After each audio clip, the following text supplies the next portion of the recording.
let's begin. So this is a Mind Culture podcast, and today we have wonderful Harmen Tromp, the multi-theater soloist of 6 decades, dancer, active dancer for many, many years, active dance teacher for many, many years, and yeah, one of my personal idols as well as my teacher at the university. So thank you, Harmen, for being A here. pleasure, a pleasure. And we'll see how it goes from here. Yeah. So how are you doing in general? I'm very fine. I mean, I feel incredibly privileged that in the whole Corona situation, that I really have the privilege of having a country house and a Vienna house, and that I can work in the garden. When I'm in Vienna, I work at Caritas and help unentgeltlich, without financial money. And then I teach once a week a group of amateur people that just want to move, and we have a lot of fun. And that's friends from the country and acquaintances, and it's very nice. So you're like a life example that dance can be a career and that it can lead to some kind of even a financial achievement of sorts. Yeah, yeah. I mean, that is, of course, really, I'm privileged that I get a financial pension from 3 countries. I get it from Holland, I get it from Belgium, I get it from Austria, and I get it from England. But Wow. England is, I think, £14 a year. So still something. You can Which- buy a tea. That's right, which is amazing. Yeah, that of course, I've always, of course, paid my pension ever since I was my first company. I was 17 in Holland, the Scapino Ballet, and from there on, I always worked. I think I had 6 months at one point where I was not in a professional company, and that's why I had to keep going until 65. But what does it mean, keep going? I enjoyed teaching so much, and I was a very practical teacher. I was not very academic in that sense, but the practice, what do you do? How do you do that lift? How do you do? And I had the fortune that I worked with choreographers that allowed me to teach their pieces without them giving the permission to have it performed on professional stages. But within the university in Linz, I could do Hans Vermanen choreography, Jiri Kilian choreography, and Christopher Bruce choreography. And that was very useful. So you could like do repertoire. Repertoire. So you not only earn money and had all your only career, but Yeah. then you had something to carry on with. That's right. The repertoire I always found it very important for the young, because, there were dancers like yourself who came and had no knowledge of ballet or of that technique, the modern contemporary technique.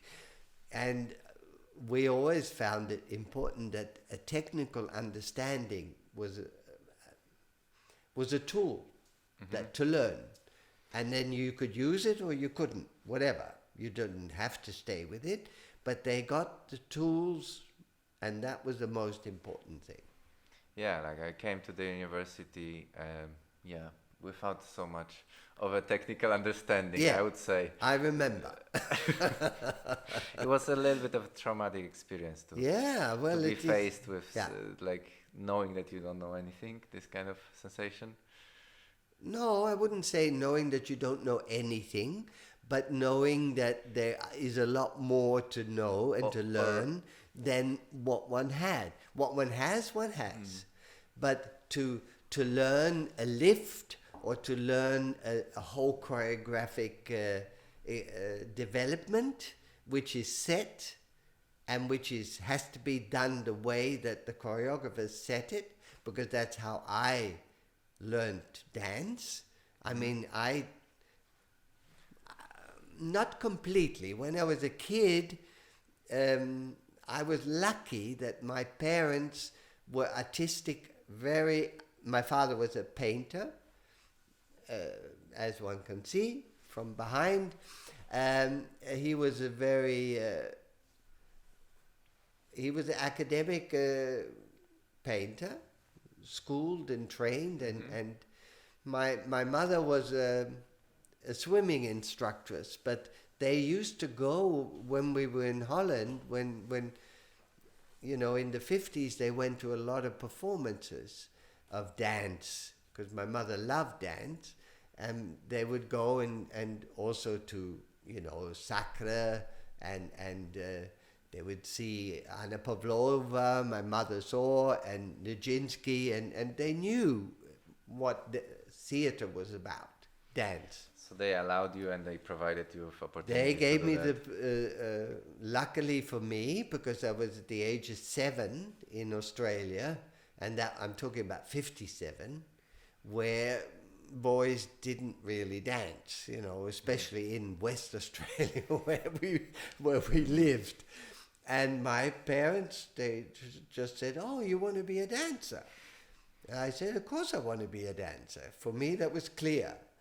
And at the age of 7? At the age of 7, Wow. I knew that I wanted to be a dancer. So I went at the age of 8, took a while. I went to a ballet school, and there's a small anecdote.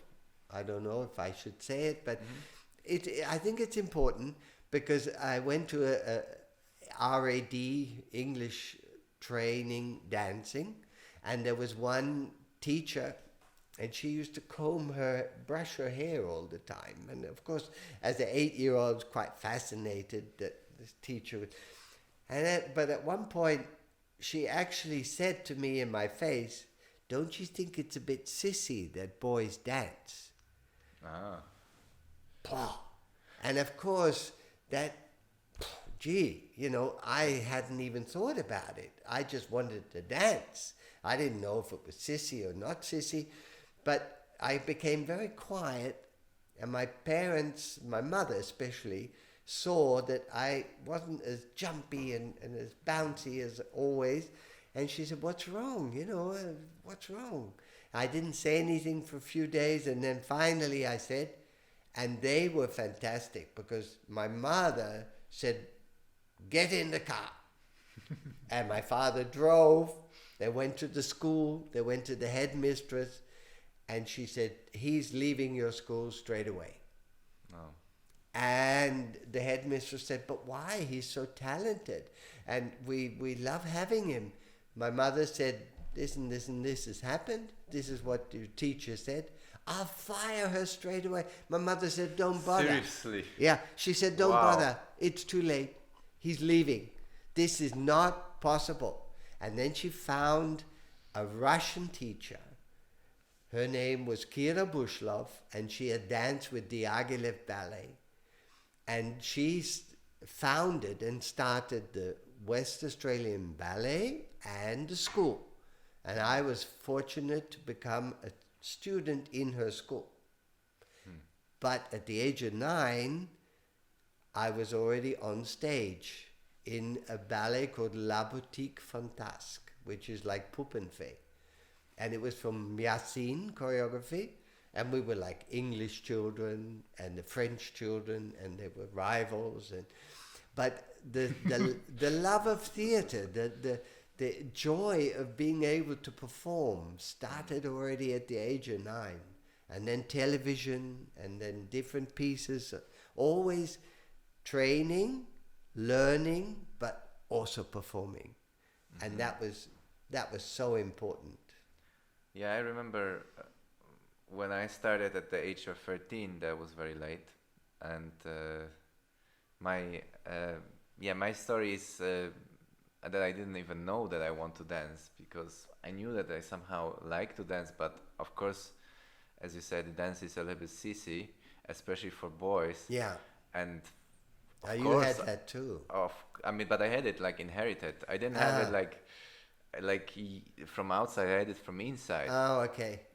So so then, of course, my mother suggested that I go for a dance class because I had some posture problems at the time. Like I always had posture problems. Like since a very early age, like I was walking weird and fat and everything was in the wrong place. But then at some point I started playing basketball and I got even more like Quasimodo. Yeah, yeah. And in order to not look like Quasimodo, my mother suggested the thing that my younger sister was already doing, which was ballet. I said, no way, I'm going to do ballet.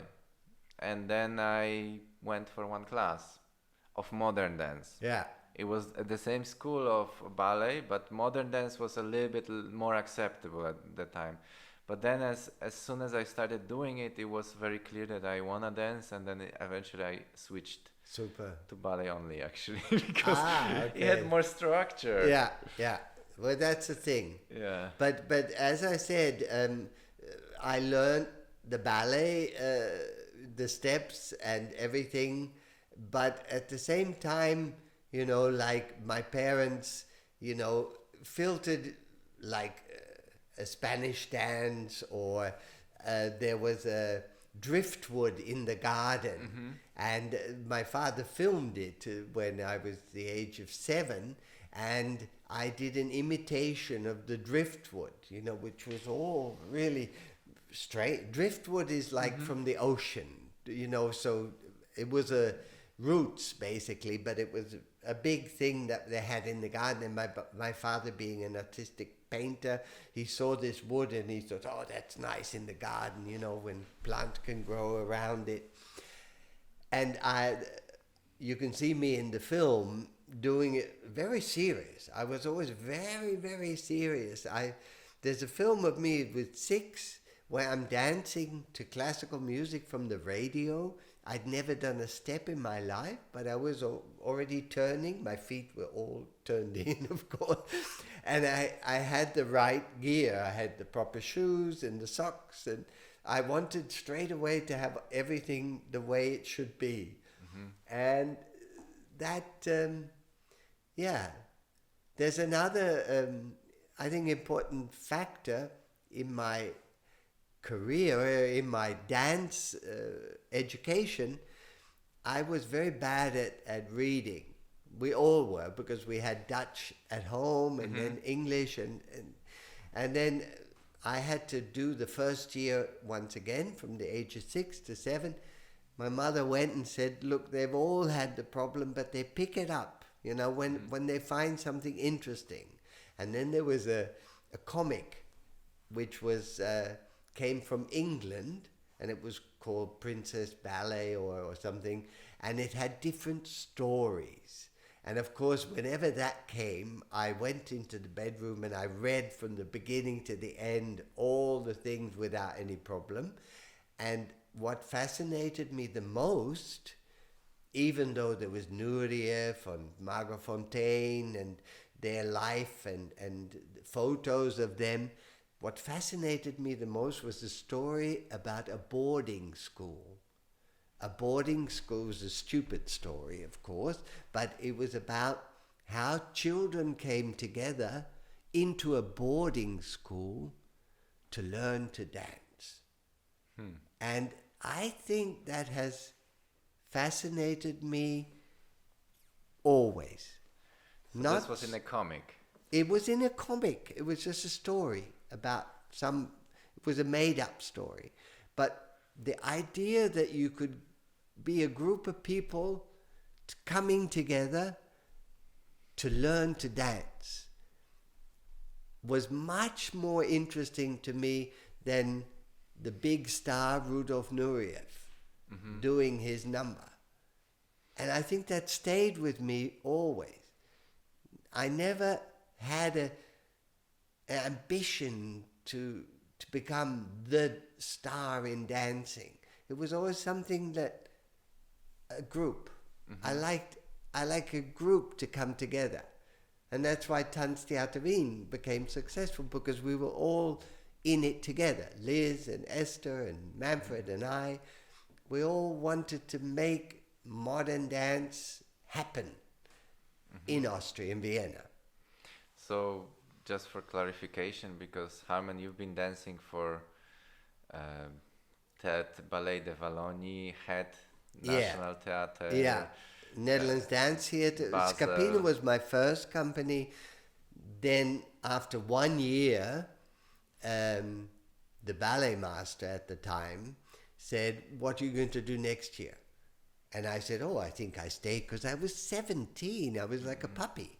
And what we did at that time was like fairy tales and folk dances, and to introduce, and jazz dances and all kinds of things, to introduce people, young people from the age of 9 into dance. Like we would go all over Holland in big theaters, and the schools would come in. Wow. And then we performed. Sometimes. So already back then there was this integration of teaching in normal schools children that dance existed. I didn't. But that was with the idea of the directress of the company, Hans Snoek, at the time, of Scapino, was to introduce young people like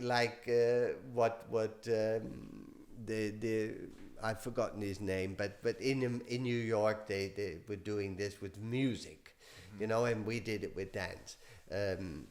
Leonard Bernstein, he did that, introducing young people to the orchestra, and she did introducing young people to dance. Incredible. So it was great, and I'm talking about the 60s, yeah. And anyway, I joined 67.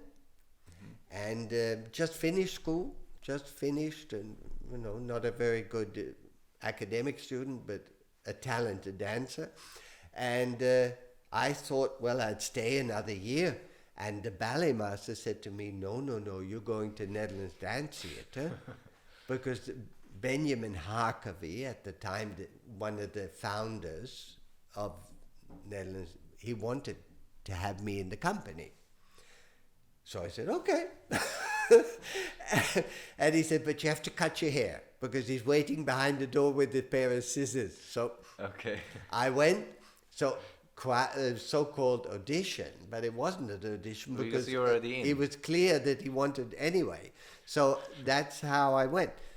And I was 18, and the first year was so difficult because I felt so homesick. The first time I left home, it was in The Hague. My parents lived in Amsterdam, and I could have traveled back and forth, but I said, no, I'm going there, I'm independent.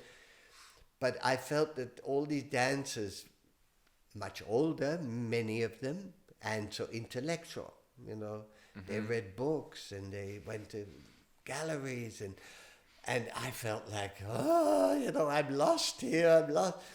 It was so bad that sometimes I just after rehearsal, went to the toilet and sat in a dark room in the toilet for 20 minutes. And now I know what I did. I just gathered my energy for the next. Or I just wanted to, you know, isolate myself so I could find myself. At the time, I just fled into the toilet because I was so confused. Wow. But it got better. And you stayed there for 5 years or something? I was there 7 years. Wow. In 68, we did the first tour to France, to Paris. And we opened Théâtre de la Ville, which used to be Sarah Bernard Theatre. And we opened the first company that ever danced in that new Théâtre de la Ville was Tanztheater Wien. So, of course... You mean Netherlands Dance Theater? Netherlands Dance Theater. Yeah, I keep mixing them up. And every night we had a hotel in Saint-Michel, and every night there were so many police cars, you know, because there was the whole riot with Simone de Beauvoir and Sartre and the whole student uprisal. I didn't know at the time, of course, but I had one fortunate thing that I shared the hotel room with a guy who was not a very good dancer, but very artistic in costume design, in decor design, and he took me to all the museums.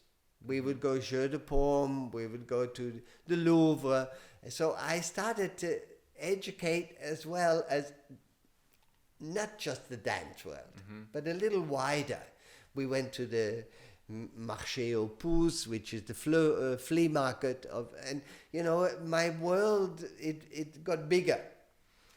It's amazing when you start dancing so young, like the world is just dance. It's Yeah. incredible. Like, Yeah, I know so many people that are myself as well. Like for me, dance is just like one little excerpt of reality. But I guess at some point you need this like very, very focused in order to achieve something. You need this very focused attention. You do definitely. It is very necessary, but I'm very, very grateful that it wasn't just that, because of course a lot of the colleagues, there was a famous teacher called Madame Nora, and they all fled to Madame Nora. They all went, and I, you know, was at the Jeu de Paume, the museum, and all the others, and maybe one later on could reflect back and think, okay, maybe my technique would have been better, or maybe I would have developed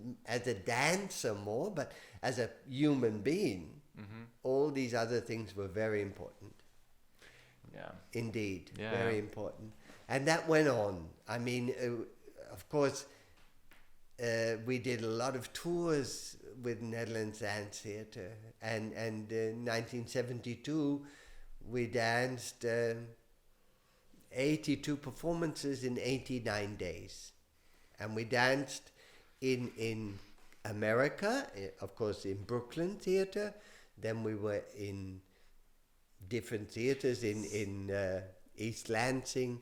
We were in New Orleans, St. Louis, Chicago, and then we went quickly to Ottawa. We flew over to Ottawa, which Ottawa is just the capital of Canada, but it's the pits, really. And then we went via VG to Australia, 1 month Sydney, 1 month Melbourne. And that was tough because I was 22, and we had one unfortunate situation that one of the dancers joined the Hare Krishna when we were in Melbourne, and George, we tried to convince him that maybe it wasn't such a good idea, but he thought it was, which is fair enough. And one or two other dancers decided that it was too tough for them, so they got ill. So he joined Hare Krishna and he left. He left the company. So what happened was George wasn't there, so I had to take his work. And then one dancer got ill. So I tell you that if we had matinee and evening performance, I danced 7 ballets in one day. 7 half-hour dances, like in the matinee and the evening. And that was a bit much. It was just, at one Yeah, but point... how well organized it was. I have to say, this is incredible. It was that incredible. They managed to organize everything tour, like this. But that was so tight. Our managing director was called Carl Berni, and he was brilliant. I mean, even today, when they have like 50 years of Netherlands Dance Theatre, Kilian will always talk about, you know, Carl Berni, what he did. The man was a genius. He was so good. And I will tell you another anecdote. When I came back in 72, I felt burnt out, but I didn't know it was burnt out. I was just exhausted. Now one would know it's a burnout, because I was just, you know, my family lived in Melbourne. So my brothers had their families there, and I would be so exhausted that I would lie in bed and I'd hear my sister-in-law say to the little children, "Be quiet, Harmen has to sleep." And I thought, this is crazy. I finally can have a whole month with my family and I have to sleep. So I crawled out of bed. That's just a small personal story. But I came back in 72 and I thought there has to be more to life than this. And also I wanted to experience, so I called the National Ballet in Amsterdam and I said to Rudy van Danzig, the director, I would like to join you and learn more classical works, and they did a lot of Giselle or Sleeping Beauty and Swan Lake and all those. So he said, yeah, come and do a class. So one always had to do a class. I did a class. He took me aside, and the financial director and Rudy van Danzig took me into the office, and they took me as a half soloist. Immediately. They said, sign here. Of course, at Netherlands Dance Theatre, we didn't have any titles anymore. So we were all just dancers. There used to be a whole system like soloist, half soloist, but that. So you could say the Netherlands Dance Theatre was a little bit more progressive than what was definitely more. It was the modern dance company of Holland, and it was founded by people who were rebellion against the very tight corseted national ballet at the time. Sonia Gaskell, she was, all very, and Madame said, and you did, and there was a whole group of dancers that said, we don't want to do what Madame says all the time, including Jaap Vlier, Willy Labeyen, all these famous names. Hans van Manen came later, and Benjamin Harkavy was the ballet master, and he built it together with the financial director, Carl Burney. Anyway, I signed, and then I came back to the company because I still had work to do. And Jaap Vlier was at the time director, and he said, he phoned me even in the evening. He said, we have to talk. I said, okay, Jaap, we have to talk. Okay. Then we sat down, we had a talk. He said, you're making a big mistake. I was there, I left it. You won't be happy. There's 80 dancers. You get lost. It's not good for you. I said, yeah, I'm sorry, but I've already signed. Oh no! And that was it. Wow. But it was a very important experience for me to I, of course... How long did you stay? 2 years. 2 years. After 2 years... It was enough. I knew it wasn't my thing. Because I was terribly nervous. I had to do Peasant Pas de Deux in Giselle. I had to do Drummer Boy and Graduation Boy. And these are tough stuff. And Balanchine I loved doing. Van Manen kept using me, and at the time Esther Lindley, my first wife. And we got together, so that was a important time as well, experience. And then I went back to Netherlands Dance Theatre after 2 years. And I, of course, went back, and I said I would like to come back. And they said, sure, fine, great. But I said, I want to earn 2,000 guilders. And the financial director, he said, that's impossible. Nobody earns that here. I said, well,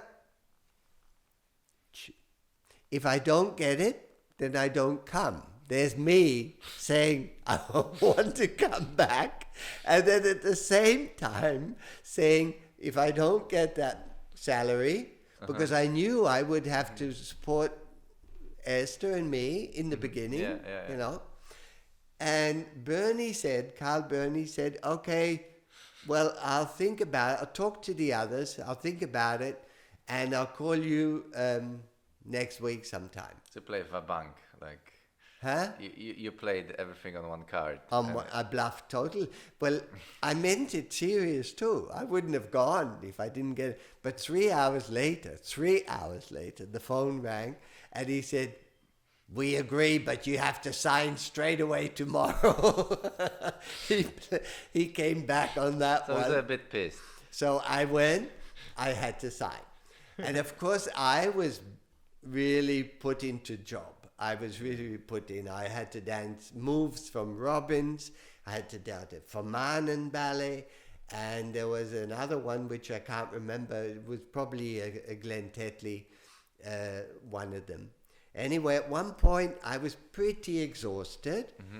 And Jennifer Muller was arriving, and she did a piece called Strangers, a full evening, which was with live music, and it was a very expressionistic kind of piece, very realistic, with a real, about a couple breaking up, and there was a real shower, and there was a kitchen, and it was all on rollers, and rolling on, rolling off, but it was very, very expressionistic.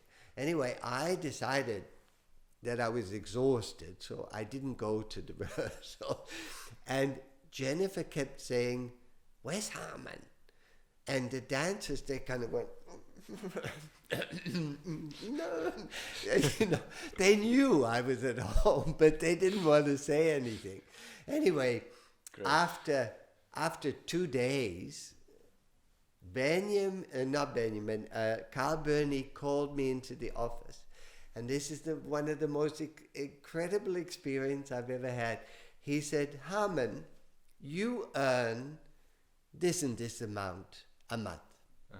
That means this and this amount a week. That means this and this amount a day." And I got smaller and smaller. And then he said, "That means this and this amount every hour. If you don't turn up, it costs us as a company this and this amount." No, that's very good management. It was fantastic. I was like this small, and I said, "Okay, I get your message." And he taught me that it's business. It's not just creative, it's not just performing, it's not just artistic. Of course it is, but it's also a business. And he put it right there. And that was for me the best lesson I could have. Did it change like the way, for example, so from that point on, okay, you asked for this bigger salary, but did this experience also influence your like financial decisions or financial movements later on? The fact that It did. I always, after that, because of situation, I was quite happy then, but Esther wasn't, so we decided we'd go to Norway, where the air was fresh and the hills and fjord and everything. So we went to Oslo, and we auditioned there, and we just always made sure we had the title, soloist, straight, always, and then the salary. And when we danced in Charleroi in Belgium, Esther was a second soloist, and I was a principal dancer, one of them. And that we always made sure that there was a good financial backing, definitely, because the companies were built up on that. There was not if you had the title, you got the salary. this all sounds to me like an imaginary world. Like, Yeah, well, I don't know what it is, what you're talking about. I heard about it. Of course it is. Nowadays it is. How many companies exist on the basis of having a full year contract? Even at Netherlands Dance Theatre, when Glenn Tetley or Jerome Roberts would come, or John Butler would come, or Anna Sokolov came, they would say, "You have no idea, kids, how lucky you are. You have a contract the whole year." And we knew it, because in America it wasn't like that. It wasn't, except of course if you were in American dance theater or American ballet theater. It was called, or Balanchine, the New York City Ballet, or some other companies, San Francisco. They had established companies. Yeah. But otherwise, I mean, all the Graham and Limon, and they always on periods of time. So how did you, like, for example, like practically speaking, okay, now the fact that the director took you in motivated you, let's put it like this, but how did you deal with like being exhausted all the time? Because I imagine like if you go like this, you must be like crazy exhausted, and you must find a way to deal with it, because if I had known then what I know now, it would have been completely different. Because there was one ballet, for instance, called Imaginary Film that Tetley had made for me, and that was this boy who had a shadow behind him and dancing with a foam mattress, kind of a very movable foam mattress. And it was like all American films. There was the gorilla, and there was a woman in roller skates. There was the tennis scene. There was the tap dance scene. There was the leather guys, the rock band, and I was the young boy who went through all these scenes emotionally as well. Like at the end, I shoot them, and I would go completely freaked out. And of course, I freaked out every time. I mean, when I killed them, I was completely like 1,000 volts, because I hadn't been taught where one could hold back, I was too young. I was 22, so I lived it through the whole thing. So it was, I don't know how I did it, but I think how I did it was to go in the toilet and gather myself, and then energy would come. So you're basically a fountain of energy. Like, you don't need to regenerate at all. You just need to gather. You need to gather. Well, some people get tired. Like, yeah, I know. But later on, I learned many different techniques. Like, I remember in Norway, I had to do a very difficult piece. It wasn't difficult it was exhausting. And one of the dancers, he said to me, to get energy, you think blue. You think blue. You create blue, the light, the color of blue. And he was so right. I could do it within seconds. I would stand behind and I would close my eyes and I would just think of an ocean around me, blue, and it filtered right through, and then I had energy again.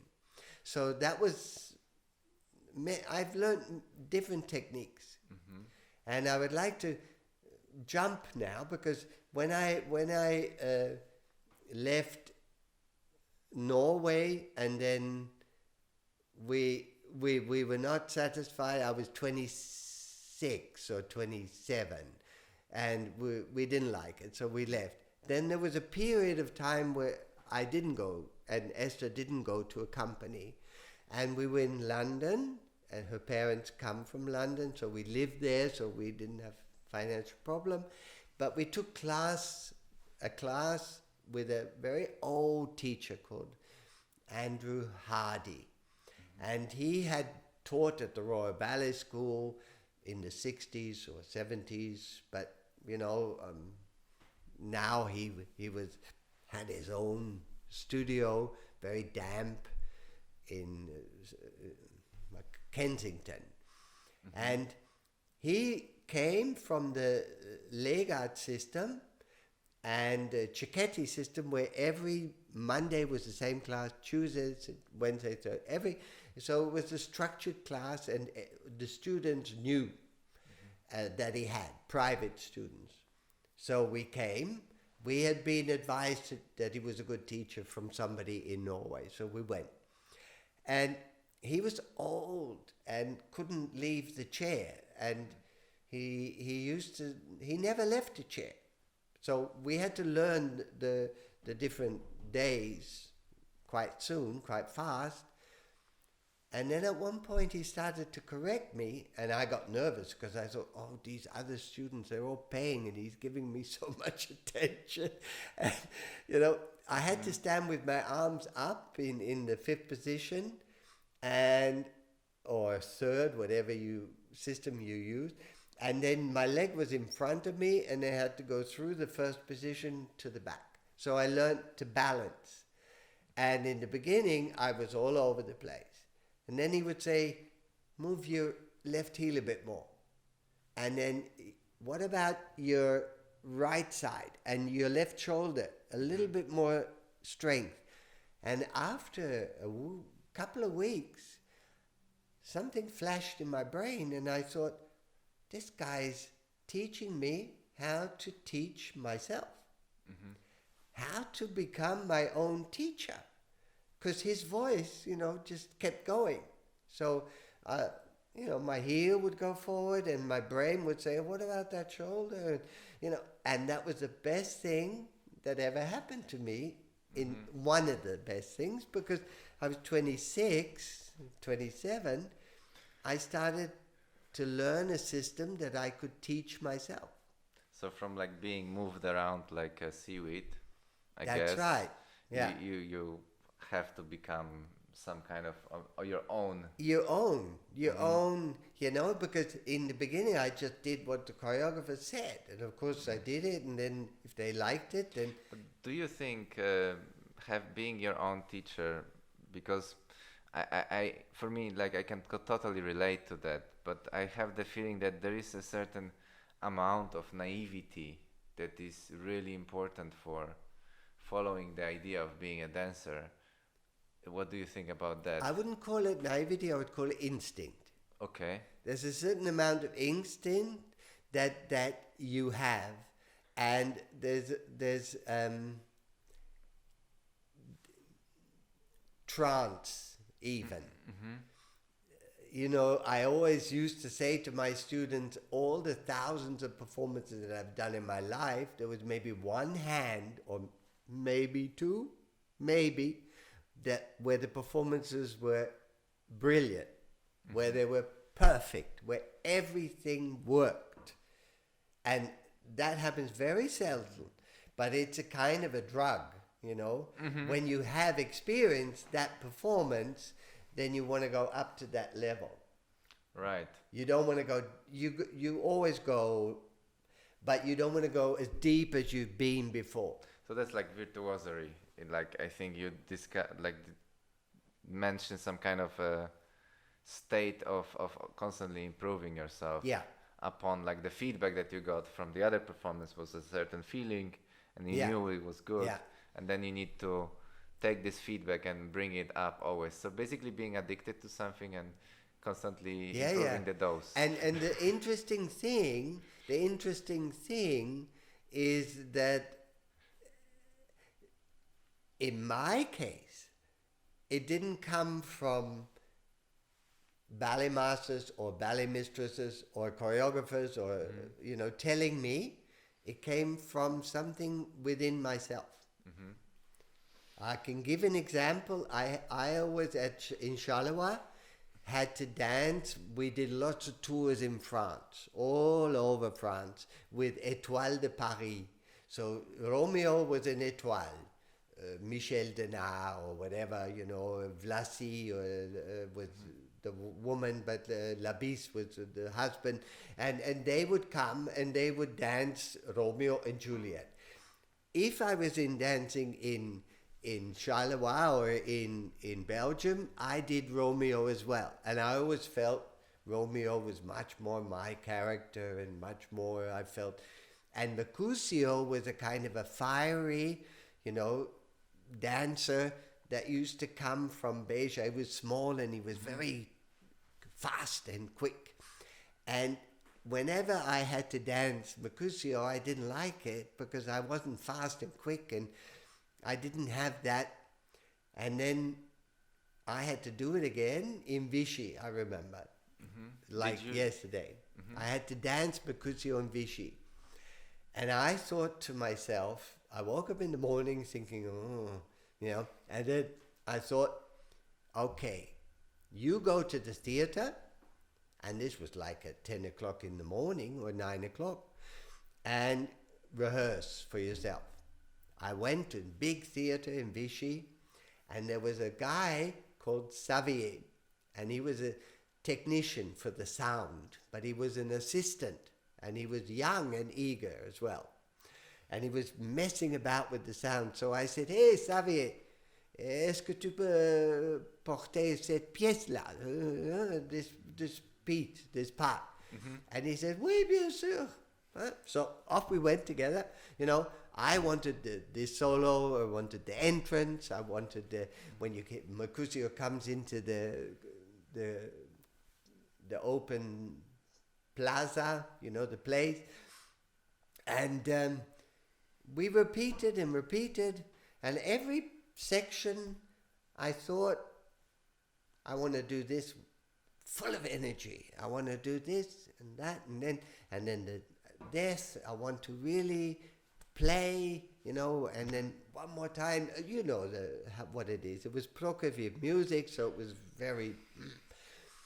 And I went to the director of the company at the time, can't remember his name, doesn't matter, and I said to him, look, are you coming to the theater to watch a performance? And he said, well, of course I am. Yeah, why? And I said, well, I want you to look at it and to see what I'm doing there in my role as Mercutio. And if you think it's a load of rubbish, I never want to dance it again. I was like this. And he said, well, it's still my decision when you dance and what you dance. Yeah. He was like this. But I was determined, because I really had spent hours, but it was, wow. It was really something, I was feverish. So you have like this, let's say, very, very focused, dedicated attention to what you're doing. Of course, because who likes going on stage feeling like a load of shit? Yeah, who likes to see dancers that feel like this? Exactly. And I had, had done it, but I never knew, I knew it was not right. Mm-hmm. So that performance, I had to come on stage with the two whore ladies, on each side. And I went, and one was a Spanish girl, and she had later on a very good school in Barcelona, and the other one was Chantal Lefebvre, who was ballet mistress at the Viennese Opera. And I took them and I went, wow, and one of them, Guillemina, said, hola, she was and from that moment on, and I swear to you that it never happened after, but that time when I did the death of Mercutio, I heard the audience, and they applauded after I died. So there is something that you can achieve, like that you got this immediate response from the audience. Yeah, they and it was a big theater, but from everywhere you could hear them holding their breath because this guy was dying, and I was dying. I mean, I didn't play it. That's it. I was dying. And at the end, there was applause, which normally never happens. Anyway, the director of the company, he came back, and he said, that was incredible. And he even went the next morning, he said... See it again. He didn't come back after the performance. He came back in the morning, and he asked the ballet mistress if she'd seen the performance, and she wasn't there because she visited somebody else, and he said, it's a shame you didn't see it. And from that day on, I was Mercutio, and it was... No more Romeo. It was... I did Romeo as well, but I grabbed the role. I made it my own. You say that you were you felt that you were very slow, like, so you said you had some Lyrical. physical limitation, or is it like in the mind No, more? it was lyrical. I thought I was lyrical, you know, long arms and lyrical and soft and didn't have this speediness, which of course, Did you gain it after? I gained it. I gained it, and of course, Mercutio is actually a great part because he's got everything. He's actually a part of him is Romeo as well, and a part of him is Benvolio as well. I mean, it's all in this. He's a very cynical, but he's not cynical because he's cynical. He's just a very has experienced a lot in life, and he also experienced the beauty that Romeo maybe experienced and the love and that, but it never worked out, you know. So in that sense, This is a nice segue to actually talking about like the dancers for whom it never works out. Like for some dancers it works out, for some dancers it doesn't work out. yeah, that I am aware of that. Some are Mercutio. I am aware of that, but that was, and then actually when I was performing it in Holland, one guy from Jackson who had a what do you call that? Where you know, competition, and he was impressed, and he said, "You must come to Jackson, and you know, I'll get you there." And I said, "What for?" And he said, "Well, you know, you could win the competition." And I thought, What for? What for? Why do I? And I never. I mean, I could have gone to Vienna at one point. I never wanted that. I was not into competition. I was into the roles and the performance. And of course, Mercutio, everyone joined in, like this Guillermina that went hola, you know. They all and all the corps de ballet you knew, they saw, and they saw me dying, and they reacted to that because they realized this guy's not playing anymore. This guy is really dying. So can I say in this way that like your advancement in technique or some kind of physical abilities is always some kind of consequence of a role that you have to play? yeah. Well, I admire people like this. Like I'm constantly. I mean that was it. Yeah, Of course, you know, if you had a certain role, then you made sure your technique was like when I was doing Don Quixote. They expect this guy to do a circle with a jeté, and then I discovered one turn which was like a Sote basque going into an arabesque, and I knew that if I stood up and didn't go forward or back in the air, that I would have better height and it would look better. And it must have, I've never seen a film of it because they never filmed that. I have bits and pieces of other things, but the sensation of doing a Sote basque and then staying in the air and then landing.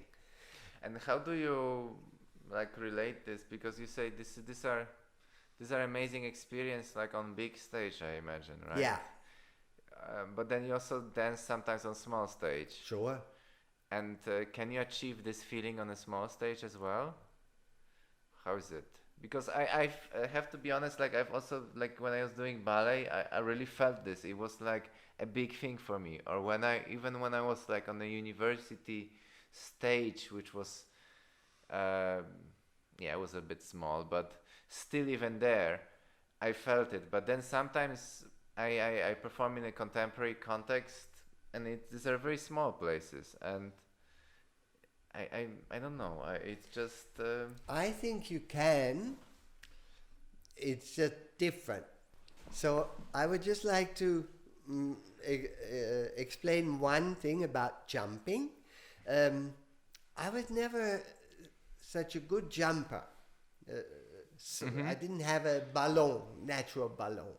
But we at Netherlands at Tanztheater Wien, there was a choreographer who came, and he was a dancer from American Ballet Theater, and married to Toni Lander, a very famous ballerina. And I can't remember his name, but he had a beautiful jump. And it was like, he would be up in the air, and it was just incredible. And I saw this in class, and I thought, God, that's good. And then I went up, first name was Bruce. And I said, Bruce, he was there for 3 weeks because he had to make a piece, it was a half an hour piece, and it was quite difficult. And I wasn't in the piece, but I said to Bruce, I'm going to stand right behind you when we just do Sote, first and second and Batu thing. Don't mind, I'm just going to go right behind you. Because my thought was, if I stand behind him, I want to stay up in the air as long as he does. That's how I can... And it worked. And it worked. Because I just... Power of mind. My brain said, don't you dare come down before he comes down. And of course the first class didn't work the way I wanted it. The second maybe not. But eventually I got this momentum. I understood that, he down and he pushed and then he went up. And so, and then I thought, wow, this is again, you can teach yourself how to jump. With help from somebody. You can't just go in the studio and say, now I'm going to jump. But, his momentum, his sense of timing was perfect. And one picked it up. And that was great, because when I went, for instance, to National Ballet, I had to do Peasant Pas de Deux from Giselle, and Vasiliev and Maximova came from Russia, 2 stars, big dancers. And Rudy Van Dancy said, well, you look at a rehearsal from Peasant Pas de Deux, and he saw me, and he didn't say much, but it was quite clear. He thought, well, this guy just hasn't got it, But that was like after how many years of dancing? Well, this was after the whole period of 7 years with Netherlands Dance Theatre, which you didn't do classical, you did contemporary work with classic technique. But then I had to go to National. I went to National, and then I had to do all this where that Peasant Pas de Deux, you got to jump and you got to turn, and he didn't say much, but it was quite clear that he thought, well, why are they asking me to rehearse this guy? But then I left. Of course, I saw his face, and I realized that maybe it wasn't my thing. And later on, I found out I could do it all. But I did it because I taught myself. This is... And now to answer your question, I have one anecdote where I've forgotten his name, but he's a very interesting, Robert Kita. Kita. He wanted to make a film on Nijinsky's last days, when he was already in St. Moritz, and he was mad, basically. He was already, gone. And his wife organized a performance in the theater of St. Moritz, in this whatever. And Robert Kita had 3 minutes each section. He had 6 different film sections and 3 minutes each one. And he said, you didn't really explain much. He said, this is Nijinsky's last performance, where he sat on a chair, and at one point his wife comes, and his wife says, but Vasiliev, they want to see you dance. And then he took some red cloth from the forehang, or from the side, the sanft, and he put a cloth that way, and then he took another and he put it that way, like a cross, and then he stood there and he just did that, like he was nailed to the cross by the audience and by his whole life, and that was the end of the film. Now, he just said a few things. Like I knew that he didn't, each session was that. And I knew I had to think a lot because it was basically not doing anything. But you can't have an empty mind. If you're doing nothing, then it's nothing. But if you're doing nothing and your brain is doing something, continuously talking and full and so I knew that I had to have a whole lot of text in my head that nobody told me to have, but it was intuitive. And at one point, the camera lady, she at film number 3 or 4, she had problem with the camera, and she said, "Shit's not working," and that kind of threw me. And Robert Kita said, "Keep going," So there was a second, or maybe just a couple of minutes, or half a second, I don't know, where I was out of concentration. And I remembered that. And then he showed me the whole, and he didn't cut anything. It was 3 minutes, 3 minutes, 3. So, that was it. So I was looking at this half-hour video, and I said to myself, I wonder if I can see where my concentration, for a second, because of this camera lady saying, it's not working, where it's gone. And I could see it straight away. Sorry. It's fine. I could see it straight away. I only saw that video once, but I knew exactly where it was. I didn't know how he was going to put it together or whatever, but I could see it. And this is interesting in the sense because you say even smaller stages, smaller spaces. I think it's all a question of concentration. It's all a question of trance. You put yourself, you rehearse, and you work, and then you have to let go. Then you have to let go. And then something else happens. All the work has to make some sense. Otherwise, why do it? Yeah, I mean, why do it is a general question. And that's the thing. You do it, you push yourself, and then you have to let go, and you have to trust. You have to trust that you did all the work. You worked as hard as you could. You tried the hardest. You pushed yourself, and then you let it happen. And that's then when the performing aspect comes in, and where it's not work anymore. Yeah, it's quite. I have to say that I really enjoyed listening to this because it's one of these things that are easily forgotten. Like once you wind yourself up in the survival mode, like which we constantly are. I mean, I can only tell you from my experiences that, and yes, I chose a little bit harder path because I want to do choreography and maybe not dance, and this is like 70,000 times harder, but still, even if I did dance, it's like a project-based work, is a lot of survival. So the beauty of it is actually in what you're saying. Like all of this aspect that you mentioned is like all the beauty that I just like so much, and I'm just like, it's good to remind yourself that this still exists, and this is like, what you say, it's like encompassing the whole, like it's in a way it's very simple, and it's easily understood, but it's also the base of everything, and I guess why do it?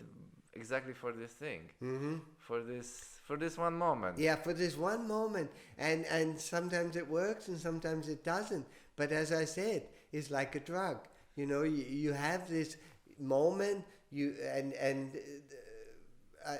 doesn't matter. Actors have it, singers have it, musicians have it, performers generally. They dancers, of course. They know this moment. They've reached this moment of height, and and joy, and you always work for that again. And you know that that's the level you want to go. Yeah, because you can easily forget. Like it's so easy to forget. Like if you don't experience it on a daily basis, or even if you, because for me the last moment I have been performing was, I don't know, half year ago. Yeah, yeah. Yeah, And that's difficult. Really easy, like Yeah. to forget. Yeah, yeah. After such Well, a long time. I was fortunate enough that, you know, in okay, 250 performances in a year is maybe a bit too many. You say. But I don't know. you know, 150 is ideal. And we had in Holland, and when we started Tanztheater Wien, we would, I mean, fantastic. We talked to ministers, you know, the Minister of Culture, Moritz or Silk or you name them, we had a talk with them. And where in the world did one have that? So that was incredible. But one thing I always said was that in Holland, in the companies, you had to do 90 performances within the country itself. In order to have funding. In order to get funding. And then everything that was above, out of that, you know, beyond that, that was extra. Profit. Like all well, or just the joy of touring, you know, France or Portugal or Germany, you know, but the minister obliged you, you know, to do 90 because they had so many theaters. I don't know how it is now, but this was the case. There's still a minimum number of performances Yeah. that you have to do. I don't know about companies like that are established. I think in a free scene for a project, or maybe it was a year subsidy, but it was something like, I don't know, 20, but I don't want to lie, but it's, Yeah. it's for sure it's Well, I think it's still a an fantastic incredible system because, yeah. you know, for a start, you got to perform in theaters that maybe, you know, we performed in small places. You know, nowadays, NDT, they say, oh, can't perform there. Okay, they have their own homes, so, you know, that do a lot there. But you know, we had to. There was no other choice. You know, and that was good. I think that was very good because then that also gave you the necessity, and I was very lucky that I was always used by choreographers most of the time. You know, that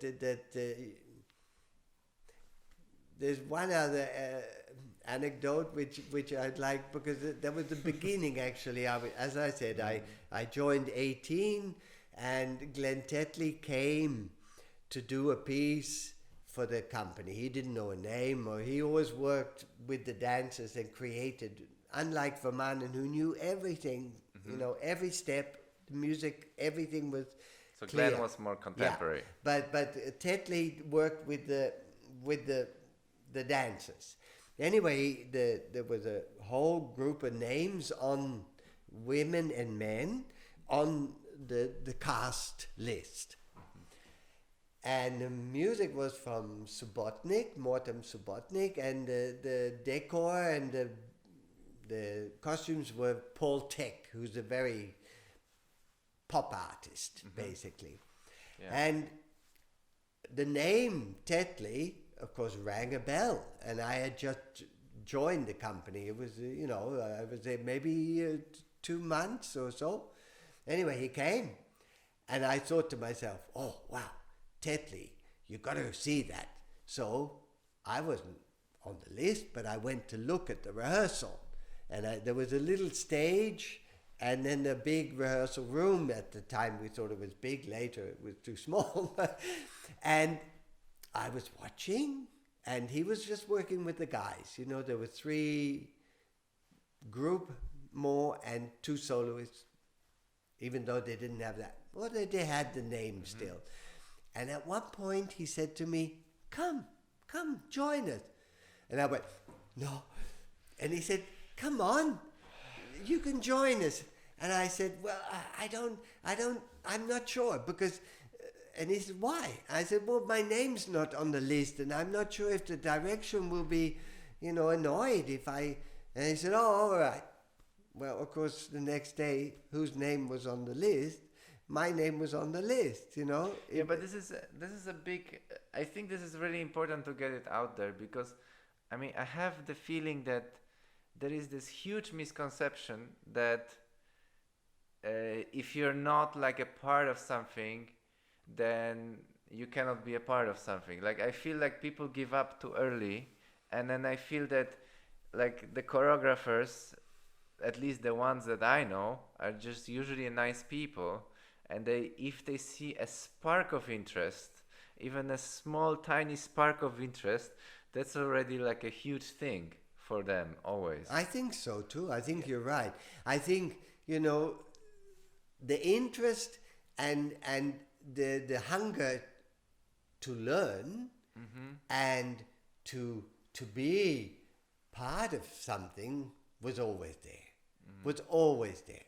You know, as a kid already, you know, to be allowed to go to the theater, to television, you know, wow, you know, and it was just, it was there, you know. I had a few experiences where, you know, I had to be told, you know, you better make sure that you pull your boots up because that's not professional or things like that. But they were experiences that I learned from. But the enthusiasm, and that was never killed, luckily. You know, I mean, I know examples from terrible things at the opera. So you think that can be killed? It can be, can be. It can be killed. Of course it can be killed.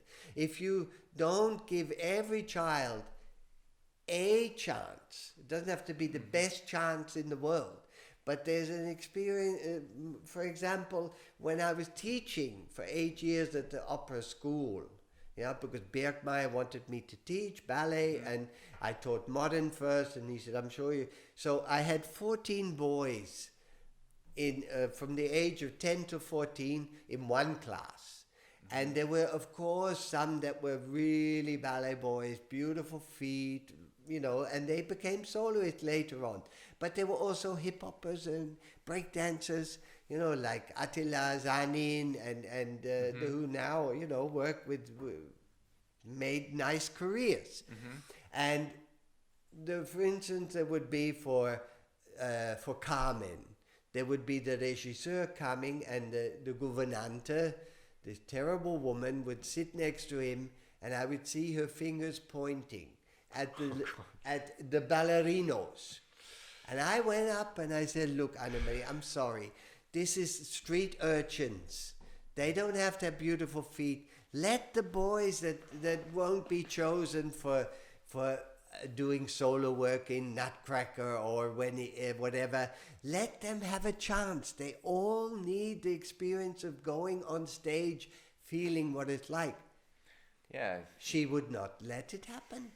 And these boys then, of course, they got, you know, for disappointed, feeling they were nothing. And they were, of course, I let them improvise the whole thing. And in the beginning, it used to be just improvising for St. Nicholas. You know, they were allowed to improvise. I made it part of the curriculum. Every month, one class was an improvisation class. And in the beginning, the ballerinos would kind of laugh at the hip-hoppers. And I would immediately cut that and say, look, every type of dance has a place. Yeah, I feel like if especially nowadays, if you're like a good ballerina and if you don't have a work in a company, then you're a little bit lost. Because now I have this program of short choreographies in Vienna, and I see that there are some ballerinos that send things, but you can feel the conservative nature of those things. Yeah. And it's terrible because it shouldn't not be working. It shouldn't be conservative. Yeah. I mean, if you look at these some of the fantastic Paris opera dancers who are so flexible and so open and so humble, you know, to different aspects of movement, you know, who who work with under Teresa de Kersmark, if you like or not, but and work with different choreographers and and then dance incredible, beautiful La Sulfide, where it's all batterie and it's all precision and beauty, and that is artistry. And for me as a dancer, I'm talking as a dancer because I was always a dancer, never a choreographer. I just felt. Did you ever feel that you wanted to ever give up, because you continued for 60 years? Yeah, I did. I had this thing when I was 30, where I was afraid at 30 that to become one of those dancers that sit in the canteen, have a beer, and then go and perform. And of course it was ridiculous because I never was a dancer like that. But I had this also, at that time Esther and I thought self-sufficiency was really it, and we wanted to live in the country and live from nature and grow your own. And we had old books from Sally and whatever they're called, I can't remember the name, but we did buy a small holding in Wales, and it wasn't so crazy because I had guested in Toulouse as a guest dancer. Guest dancer. Yeah. And the director had been in Charleroi and moved to Toulouse, and I made a deal with him. I said, look, I will come 5 months a year and just do the ballet sections and forget the operas and the operettes and that. Because it's not realistic, because you can't wear Wellington boots and work the ground and then come and become a dancer, within only 5 months. But anyway, it didn't work. I mean, I was supposed to do that, and we'd bought this small holding that we wanted to make a bed and breakfast and live off the land.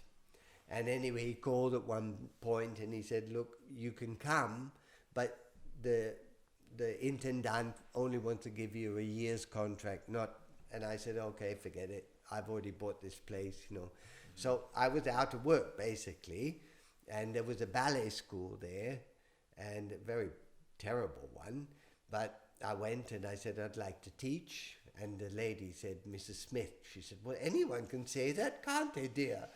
And I said, well, let me just teach a class. And I taught the class. And of course, her mouth just fell open. And she said, what are you doing here? I mean, look at you. It's unbelievable. The way you look as a dancer. And I said, yeah, but I want to live. And I said to her, look, if you don't employ me for teaching, I'll open my own ballet school. Put her out of business. You sound so harsh. Yes, I know. I would never want to make any business with you, from a position of employing you, ever. It's terrible, but on the other hand, I knew that I had to. Esther was pregnant. She was 6 months pregnant. Yeah. Anyway, the poor woman, she wanted then to make Wales cardigan, which is nowhere, you don't even know where it is unless you really pinpoint it. It's so somewhere. No one is really coming for bed and breakfast. No. We had one family, because also it rains a lot, so the season was very short.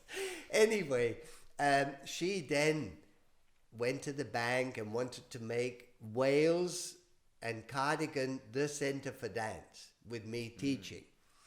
And of course, at one point the car was breaking down and I needed a sledgehammer to put the poles in, but I needed a scythe for cutting the grass because the lawnmower died because it was elephant grass, and every time I went over it, it just, and basically there was.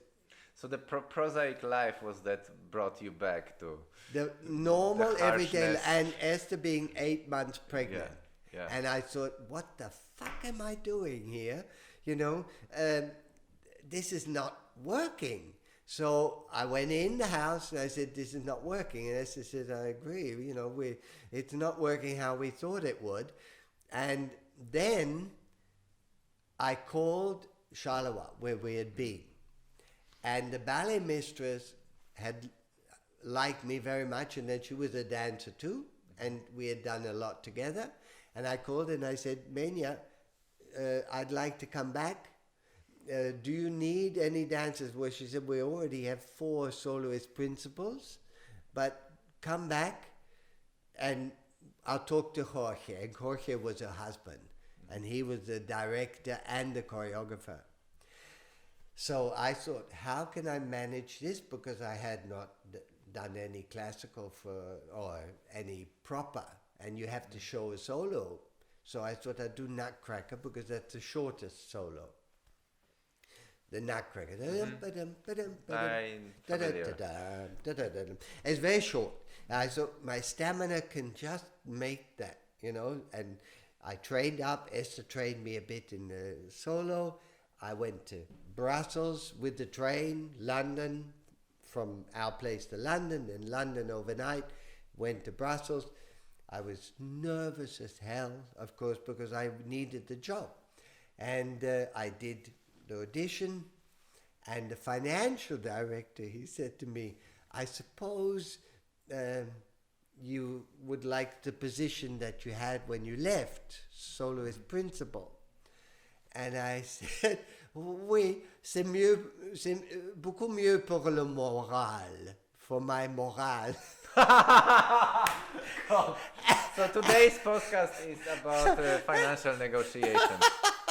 And Yes. then he laughed, they all laughed actually when they heard that comment. And then they said, oui, ça va, ça va. So I got it. But of course, I think the ballet mistress played a lot, and her husband thought it was very funny, and they knew me from the past, and they'd known what I'd done. So it was a lot had to do with that, you know. And luckily that's why Sophie was born in Belgium, you know, in Charleroi, and not in somewhere who knows. So not in the middle of nowhere. That was the end of self-sufficiency, and also the end of my worrying about being a frustrated dancer sitting in the canteen drinking a beer and then performing. So was it like parenting that changed it, or was it this experience particularly? Was it what? Was it this experience particularly that played a role, or maybe was it the experience of being a father and having to support the family? What was that? Because it was a mixture. It was the experience of realizing that none of it worked. Like, we wanted to make the bed and breakfast, and as I say, the season was so bloody short that, you know, it was just one family who had a wonderful time, you know, but it was 1 week, and that was it. And then that was a shock, because we thought, wow, you know, my father made a wonderful sign, and bed and breakfast with nice drawing on it, and then we put the sign somewhere without asking permission from the council, and the guy was very kind. He said, look, you can leave the one on the main road, but the one that you have near the house, big trucks with sheep have to come by, you've got to put it down. So, you know, we were naive. Basically, we just thought this is how, and then, you know, had to put the potatoes in, and we didn't have the menu, and the farming lady, she said, have you put your potatoes in yet? And I said, no, not yet. Is it something you have to do? So, you know, it was not going to work from the beginning, but we needed to experience it. We needed to feel that at least we tried.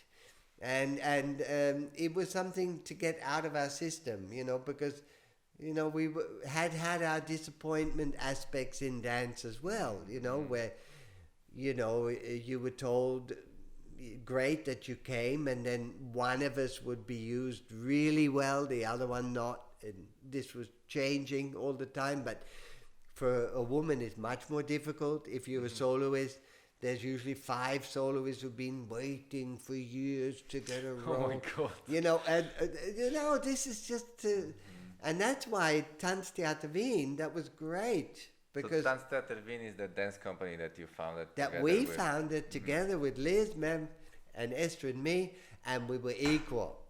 There was no, and it was our baby. So is it a full circle to Netherlands Dance Theater in a way? That I always felt it. It was like coming home, you know, because leaving NDT, going all the way around and starting Tanztheater Wien with the ambition and the energy that we knew from the past, but we were all equal.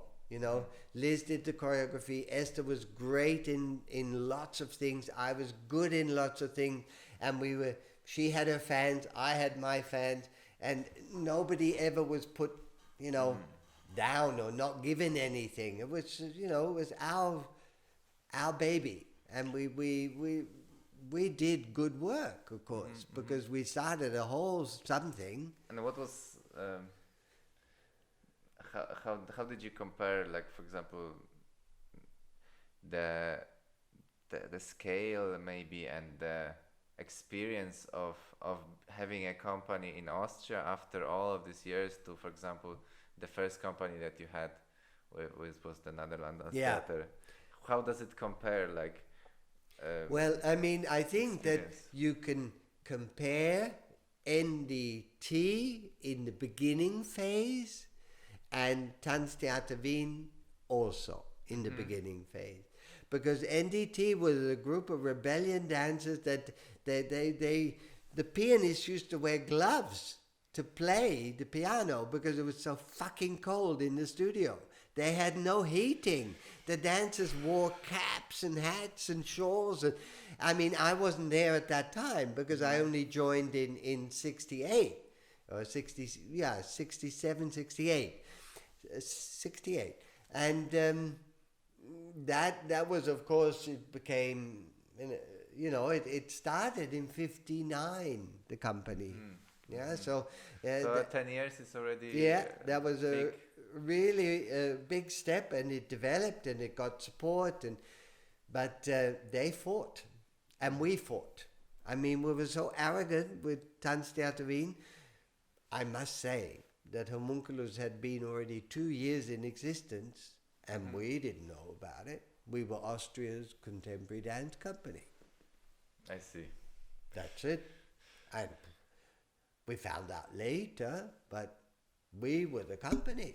We were, and I must say we had a lot of luck, because Andrea Amort, you know, I mean, I was worried that, you know, after the first performance, which was Mid-Atlantic, music from Laurie Anderson, and we did 2 other pieces, but Mid-Atlantic was actually the piece that was the breakthrough, the breakthrough. And I was worried that if she smashes it critically, that's it. So I said to Manfred, ask her to come backstage. And she came back, and I said, Andrea, you know, I have experienced in America and found out companies that started, and they were the next day gone because they had a critic that was so bad they would just smash the smithereens. And I said to her, you know, even if you don't quite think it's the way it should be, try to be a bit gentle with your critic. And she got all, I won't be bought, I can't be bought.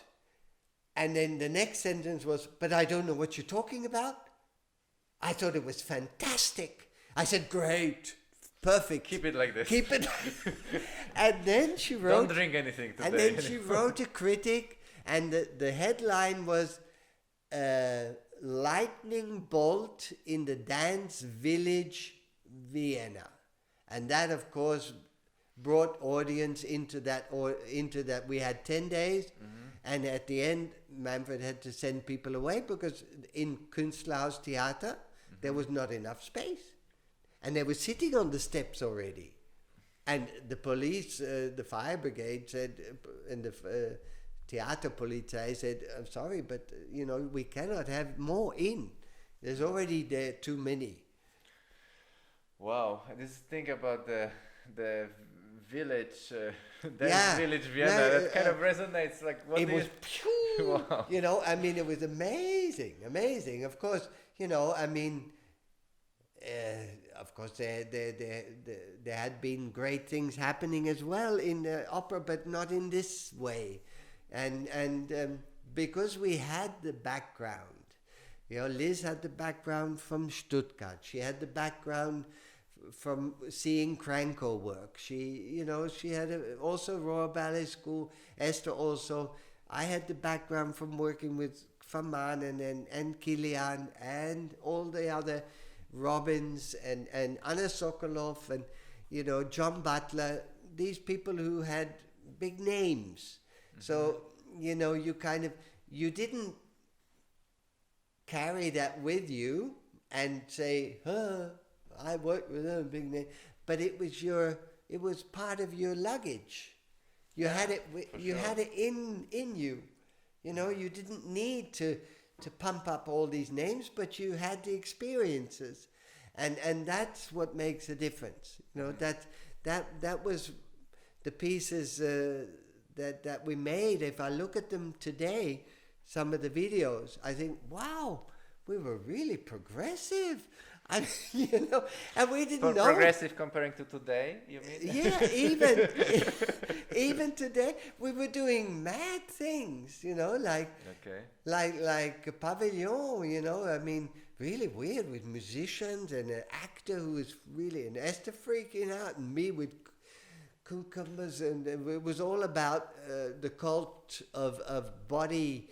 But I have the feeling that like at a certain point of time there was this was happening everywhere, like Sasha Valls or what's this other name? Oh, my head. Make fool out of myself. But I forgot the name. It doesn't matter. But generally there was a lot of pieces about the body itself at certain point of time, like 95 or something like this, like all about body this, body that. Yeah. And I do have the feeling it stayed over a little bit in Vienna longer. Maybe it did, but we're talking about 82 until 89, yeah? Because in 89, the company went as Tanztheater Wien went to Heidelberg as a package, because did you then move to Heidelberg? No, I didn't. We never did, because I was already here with Gabi, basically already beginning. I was teaching, and I was nearly 40, so I thought make another move. Not so sure. At one point it was difficult. And then I called Liz, and then she honestly said, look, when you come, you will just be a dancer. And that was very good that she said that, because I thought, she's right. She was asked to move to Heidelberg to take over Kreshnik's position, because he went to whatever it's called, I can't remember that name either. But it'll jump into my head and I'll say it, and then nobody will know why I said that. But you have very good memory to names. I'm really impressed. No, I'm not good. That's the impression. Yeah, but sometimes when I was teaching, I wouldn't remember the student's name, and I'd been teaching them for 3 years, and then I would just go, and. I have this with real people. With real people? Yeah, I forget names of friends. And it's crazy, really. It very just close be friends. a blockage in my head. Anyway, that's how that came, that they moved, because the money situation, it was here 2 million shillings at the time, and as a company, it would have needed to be more to expand. And I'm wondering, because I heard a lot about how Tanztheater Wien died at some point, but I'm wondering, did it die by itself, or did it like finish with this movement of No, of it Liszt? didn't. It went to Heidelberg, and actually, But in Vienna, let's say in Vienna, in Vienna it didn't die. It just moved. it And moved. then Okay. it came back. Liz came back with Manfred. Then Tanztheater Wien went through a period where they performed and did pieces, and I had joined in with Catherine Gurin one piece, and then the offer came to join the Volksoper. Because the guy at the time wanted everything. And then was the Volksoper after. The Okay, Volksoper okay. was after. I don't remember the exact date, but Liz was 5 years with the Volksoper, and I must say Swan Lake Remix was very good, was really excellent, and it was of course very contemporary, and the guy who was Switzerland or from Vorarlberg, he wanted to change everything. He wanted Volksoper to become super modern, music-wise, everything-wise, you know. And that didn't really work. Then, of course, they wanted to knuckle down on that. And then it became the operette, which is up to today. So basically, it was And maybe then- not a good place. It, for it, the the company. problem was that the intendant didn't have longer than 5 years. He was kicked out, and then of course the Liz's position was also, Right. and she wasn't about to stay on to start choreographing operettes and musicals, which is what they do. I mean, I'm not judging if it's good or bad. I just don't go. It's a different form. It's a different form. It's just a different form. I'm sure that the quality of the musicals and the quality of the operettes are up to scratch, up to standard. And you know, What? you know Again? Vienna a little bit already, I do. right? Yeah. What would be the perfect place for contemporary dance company? What do you mean, theater-wise? or Yes, what? theater-wise. If you could name a theater where contemporary dance could exist, do you see one? Because I can see Volksoper, like it makes sense to me, but I'm wondering if there is any other place. Well, I mean, my favorite theater is Odeon. And I think Odeon is perfect as a theater for contemporary dance, because you can make it very intimate, you can make it very big, you make it very wide. It just has a grandeur which is fits, but it's not a grandeur with gold and you know, like the Volkstheater is just so much gold. But Odeon is but for me it's a perfect place, a perfect theater. I always loved performing there, and when we did our series there, when Rose was the what do you call that, for the dance, you know, it has a name, Curator? Curator of dance. That was great, and we did really good stuff, good work there, definitely, you know. And if you ask for a theater, I mean, fantastic, because they have so much space. Yeah, I think it's a good open question, because I feel that there is, I mean, I feel the necessity for like physical dance to come back, because Yeah. I don't know, I appreciate like Vienna's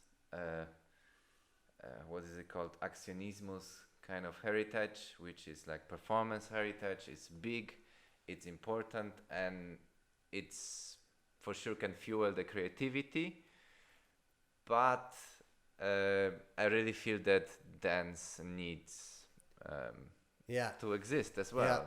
because I almost feel it almost doesn't exist. Yeah. And you can of course argue that there is a lot of dance, but it's usually comes closer to the performance art than to actual dancing. And I don't know, this thing that you just say today, it's like, for me it's just always so beautiful with the with like grabbing the essence, because like performing movement, or maybe it's about performing anything, but I feel like performing movement is so pure that it's less about the concept. It's less about all of these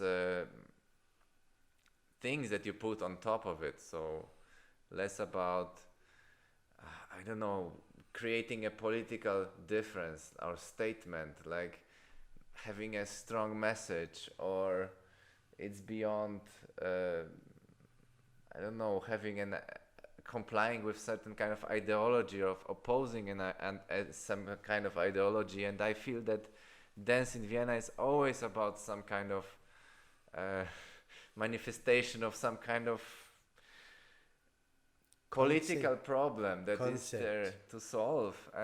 And I feel that, like, especially with what you say and with all this experience, I feel that it's just a proof to the fact that actually dance can exist and is appreciated and people want to see it.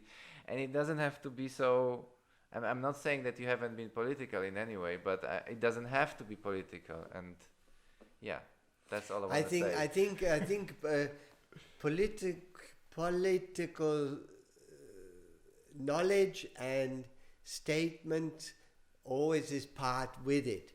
But anyway, we never felt the necessity to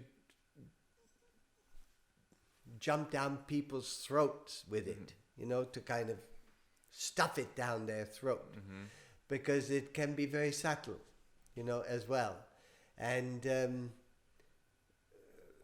one can make a lot of statements with a very fine threads, and it works, you know. I think this is really important point, because I think that the audience also has to be educated in this direction, or shown that this is also possible, to read between the lines in a way, as opposed to read in the lines already in the beginning of the thing. I agree. I agree. Yeah. Bold font. Yeah. And so on. Yeah. Anyway, thank you so much, Harmen, for this wonderful talk. My pleasure. I'm always happy to hear about your life story. I hope you can use some of it at least. And it actually, I was a bit worried, because I thought, well, what does one talk about, and what would help dancers? But if I can just put into a nutshell, I think that the most important thing for me as a dancer was to discover that I could teach myself, that I could become my own best teacher. And then secondly, I think what's also very important is that you find a structure, which I found luckily through working with Mary Overley doing floor bar. And I always say I took to that like a fish takes to water. You know, we were in a small room, and she was teaching in impulse dance, and I said to her, I really would like to learn this. And she said, sure, I'm here for 2 weeks. You can have a private class every day if you want, which I did. Of course, I paid for it. But I learned really doing floor bar, and I hear her voice when I do it. And last year, I took kind of refreshing the course, and she developed it in a way, and now she does other things that I learned, but always the same structure. But it's fantastic. It is so good for a dancer, and it's not doing bar on the floor. It's its own thing, and the woman who invented it, yoga or Pilates, or like Pilates, like I would say more like Pilates. So to have a very strong physical foundation to what you're doing. Absolutely, and everything has to be. I always say it's like a Swiss clock. It's like a Rolex. It's perfect. It has to be done perfect. Otherwise, don't do it. You know, it really has to be done so correct, and you have to think, and your mind has to go into it. And then Teraband, I'm a great fan of, because, you know, I learned it from Eric Franklin, and it's movement with the band that is a counter suspension. So your muscles are going what, you I know. have to say that I'm still doing Theraband. Theraband. Not your way Yeah. though. Yeah, But well, I'm doing for the orthopedic Yeah. things, for the Theraband arms, is for the super legs. good, It's super good because amazing. especially his way of the exercise of doing tendus and jetés and battements with always the band holding it back a bit, but also giving it the rebound makes the muscles on the whole body, not just certain ones, but the whole latissimus dorsi, the whole thing, really working. So even though I don't do it that much anymore because I'm allowed to say that I have a certain amount of retirement, which I enjoy thoroughly.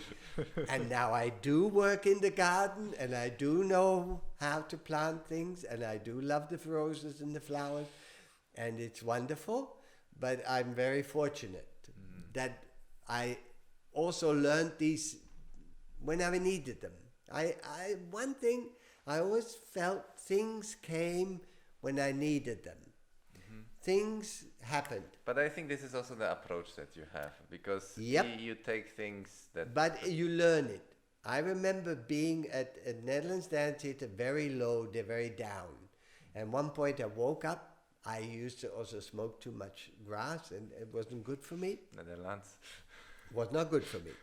But I did it because everybody did it. Just like with alcohol, you do it. I woke up and I thought, I feel like, I'm really in the dumps. And then I wanted to get out, so I got out.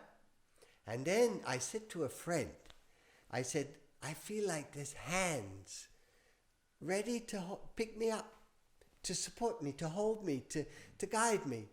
And he looked at me and he said, Harmen, those hands have always been there, but you just didn't see them. And that was a good lesson. That was perfect. I thought, he's bloody right. Bloody right. Those hands are there, but you have to see them and you have to grab them. And then you can, in your life, can not just circle, but spiral. Because it's all about spiraling. It's not just circling around. Sometimes it circles around, but there has to be a moment where it spirals into the next. And then it goes in the next. That's an interesting thought, that you should spiral into things as opposed to circle around things, I guess. Yeah. Wow. And realize that the hands are there. I think this is really true. I also, for myself, I always try to think all the things by myself. This is a problem that I have. Everything by myself. But actually, it's more efficient if you can let others in. Yeah, you can't, you have to do a lot by yourself. It has to start with you. But you can't only do it by yourself, because then you don't use the hands that are there, that are there to help you. And of course, every big step started with me, that's for sure. It started with me just saying, fuck it, I've had enough, what the hell? Or, do you really want this, to feel depressed every morning when you wake up? Get the shit out of it. It starts with you saying, but then it can't just stay with you. For me, maybe some people can, but I feel, because I'm a very social person, and that was also, goes right back to this idea of having a boarding school where everybody learns together and not just being the star. And I'm going to be a star. That didn't interest me at all. Never did. Yeah. But I wanted to be good. Of course, I wanted to be good. I mean, you have your standards. You have to Yeah, keep you your wanted to be standards, of good. course. You wanted to be, wow, you know, you wanted, of course you wanted people to say, wow, that was really good, man. Wow, you know, but it's a big difference, yeah. Well, Okay. great. Thank you, Harmen. Thank My you pleasure, so much. my pleasure. I See you next week. see you next week. Don't forget to subscribe.